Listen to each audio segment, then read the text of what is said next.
Welcome, family, to another session of Taseti Soul Epiphany. We're trying to understand what's going on in our lives right now, where we have many different aspects and things we're trying to understand, whether it's the spiritual world, religious world, or everyday life. People are reaching for information, trying to understand what's going on in what world we're living in. Now, there are two conversations I had that was very interesting and I'd like to share with you. I spoke with one person about revelations, and is this revelations that we see going on before us? And the second was a Nigerian brother who told me stories about the ancestors and how the great ones will come. And I understand that the great ones are also mentioned to return in Kemet and Egypt.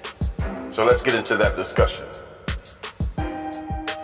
Now, many of us are connected to the spiritual world, not necessarily directly to the spirits, but we could be in tune with nature and that which our ancestors put forth for us to understand. But continually to look at the times we are in, everything is starting to be suspicious.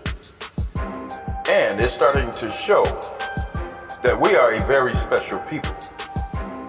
When you look at the numbers that's going on around the world, especially on this coronavirus, our numbers of infection and our numbers of deaths are very minimal. Why is that? As I was speaking to a brother over in Oklahoma and Nebraska, matter of fact, it was Lincoln, Nebraska, in regards to understanding revelations and who will be chosen and who won't be chosen. Now, many of us understand that many of these books were written by man and rewritten over 14,000 times. And we also know throughout histories and looking at patterns of the victors of war and conquerors tend to write their stories in their favor. It is also known in history and culture throughout the world that much of our artifacts, creations, inventions, and history has been rewritten and replaced by a European persona. Many of the stories that come into the Bible have been taken, or we can say plagiarized, from the stories of the ancient ones in ancient Kemet, Nubia. We also understand and know that many of the philosophers such as Plato, Aristotle, and Socrates are descendants of those who studied in Kemet, written many times by Herodotus, who states he has received his information and education by the Egyptians. So as the Greeks were received with open arms into the cities and culture of Kemet, there were many kings who had problems with this situation. But the pharaohs tend to open their arms to receiving those who are from foreign lands. Being that we are a humble people living naturally, we look to seek balance and not conflict. And when you look at it, we're labeled the opposite, but we are that exact same way today. We are a people of compromise, but we can be a nest of bees if you shake the hive. But normally, we are a natural people, not concerned with the paper products, not concerned with the documentation, legal and law status of certain democracies and capitalistic nature of governance. We are a spiritual people. We live by the laws of nature, which you can't write on paper, and they're forever sustained. When you live by that of paper laws and documentation, or doctrine, as they mention it, in legal terms, it is something that can be rewritten. Man can go in and adjust it to his favor. But with nature, you cannot adjust it. The laws of nature and the universal laws of the universe cannot be changed by man. It is what it is. Now, studying throughout history, right after the conquest or invasion or acceptance of the Greeks into the Egyptian lifestyle, eventually they ransacked and pillaged and burned down the largest information hub in that area, which was the Great Library of Alexandria, Egypt. They stole the information and burned and destroyed what they could not carry back to Italy. Now, when you look at what type of energy this takes, what type of hatred or jealousy or whatever the negative forms of energy that will be needed to perform these acts, there's no way we can be considered uncivilized. Now, during our interaction with the Greeks and Romans, we interchanged information and we taught them what philosophy was. They learned philosophy from Egypt. And at that point, the jealousy spread to want to destroy Egypt and capture it for themselves. Now, we know that the information, even going back before the Catholic Church was created in 325 AD, that much of the information that was obtained by the Greeks and Romans were repainted or rewritten. Even Caesar or Alexander requested that Leonardo da Vinci repaint many of the paintings that were brought there from the Egyptians. But also, knowing the history of that particular area, which is Italy and Greece, the original tribes that were there were also Africans. So primarily, since the beginning of our inception and contact with Greece and Rome, it has been a case in which they would use the information for themselves and rewrite over the originators or creators of that information. In other words, they were creating a culture and society and history for themselves that they obtained by other means of plagiarizing and getting that information from places that are not their own. Now, as we get into the details and information about Revelation, many of us understand that the information that comes from one man cannot encompass the totality of all people. So the information you receive in one book is only bound by the binding forces of that book from cover to cover. It does not expand out into the universe as consciousness does. There is no way you could put consciousness in a book. You wouldn't be able to close it. And also looking at the habits, strategies, and the way they manipulate information, there's no way you can put 100% trust into the information that's written by a people or person who is part of a conquering force or society, that the information written is to benefit all men. There was many questions I asked this brother that we didn't get into and he could not answer. And I can give you 3 examples that he could not answer. And you may be able to use this and ask a person of that particular group these questions also to see if they can answer it. And the first one I asked was when in the Bible it talks about when there was the great flood. If there was a great flood and only Moses and his family survived, where did all the black people go? And why are all these black people here? So there's no way you can get black people from white people, no matter how much you reproduce. But you can get a white person from a black person. In the old term, it was a term called albinism, which is the absence of melanin. And in this process, you can create a European. So that question did not get an answer. So I asked another. In the Bible, in the story where it says Cain killed Abel, and then Cain left and went to the land of Ur, who were those people? Also, if Adam and Eve in the Bible only had 3 boys, how did they replenish the earth? How did they bring forth all the population if it was only 1 mother and 4 men, which is Adam and his 3 sons, Seth, Cain, and Abel? Think about that. And that was the second question I did not receive an answer on. So I gave him one more try. 3 strikes you out, brother. So I asked him, where are all the descendants? I said, Europeans keep documentation of everything. They have kings going back to certain dynasties and certain areas that you call the times of knights of shining armor and royalty.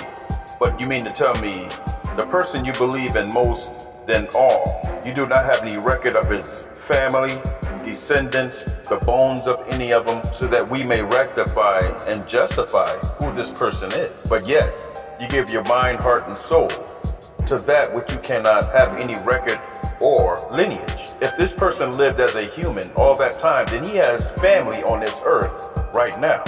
Where are his descendants? I had many more questions, but I left him with those 3 that he can ponder on. He didn't come back with an answer with any of those 3. As we moved on to start discussing Revelation, much of the information he was giving had a lot to do with how he feels and his feeling of certain things.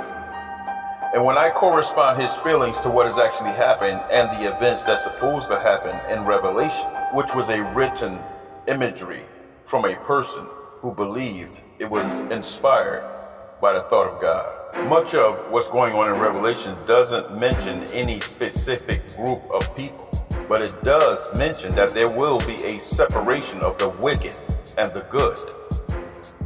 And the wicked will feel the wrath of God.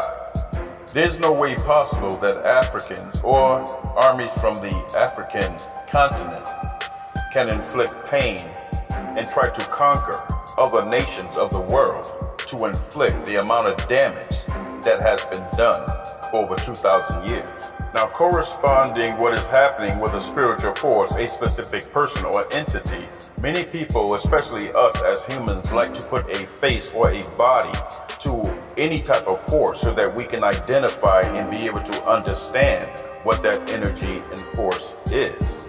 Throughout our time in life, we try to put a name to everything. We name pets, we name cars, we name vehicles, we name stuffed animals. We have a name for everything. But how can you name that which created you? A lot of what he was saying and understood started to break down. As we started to break down the metaphoric symbolism of what is going on in Revelation, he really didn't understand the aspect of how that relates to today. What it's talking about is people.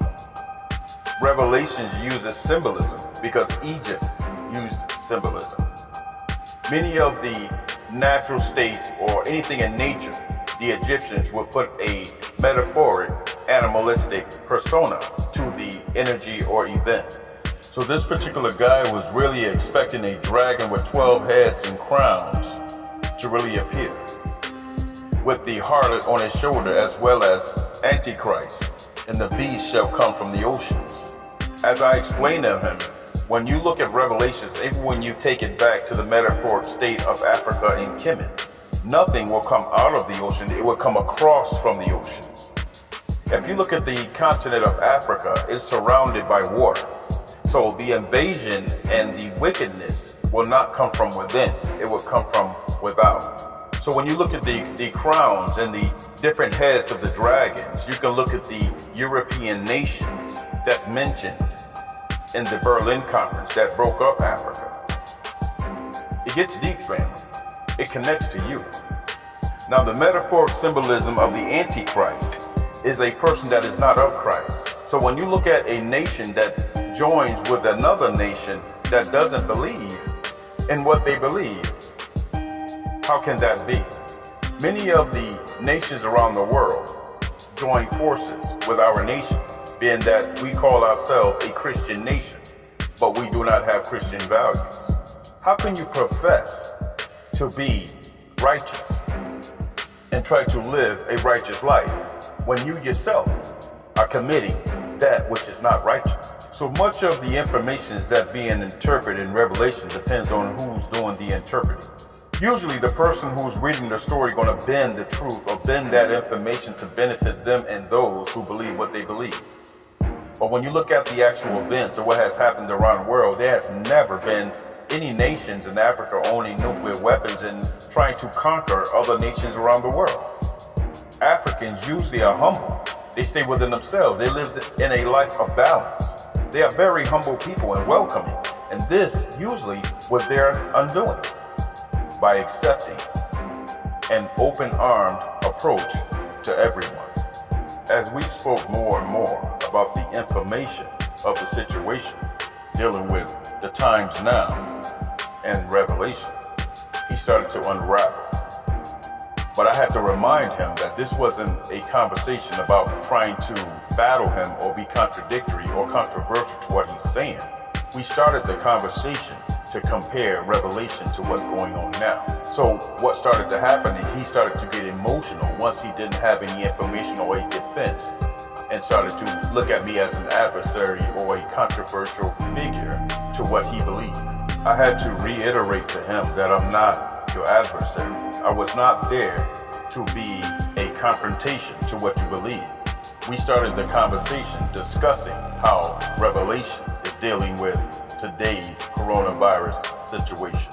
So when you're comparing what is happening now to Revelation in a general manner, without being subjective or objective of any particular group of people, you started to see the positives and negatives of what is happening right now to Revelation. Being that the coronavirus right now in America is up over 7,500 people, you don't see much information of what's going on in all the native areas such as South America, Philippines. What's going on in these areas that you don't hear much about where the natives live? Are they catching the coronavirus, or is it just in these areas that have these large populations of European descent? Once we started sitting down and talking about real events and comparing them one by one, he started to understand my perspective of what I was saying of how Revelations correspond to what's going on right now. But this doesn't mean that you can't apply Revelations to any other point in history with the same type of event that has something to do with the stock market crashing, same as 1929, and other economic events. Sometimes the information in the Bible and some of our books are so general that you can apply them and put them in any situation that is catastrophic. So our conversation went a lot better after he took his emotions out and started using his intellect to see exactly the information, evidence, and what is going on with the facts. So at the end of our conversation, we kind of went to eat and I broke bread with the brother. And we sat down and talked. No matter our differences or what we believe, the truth is going to be the truth. Facts are going to be the facts. There's no way a man should have to bend the information to support his idea or support his claim. That is not how nature works. That type of tactic and that strategy only works in a world that a man creates. Once a man creates a law, another man can always come back and rewrite that law. So the world that society is living in is never a fixed foundation. It's constantly in turmoil. It's constantly in change because of the ideas of other men coming along and changing the laws and beliefs of that society. As we finished up our conversation, I wished them well. Also wished them a connection with not only the Creator, but also with nature, because they go hand in hand.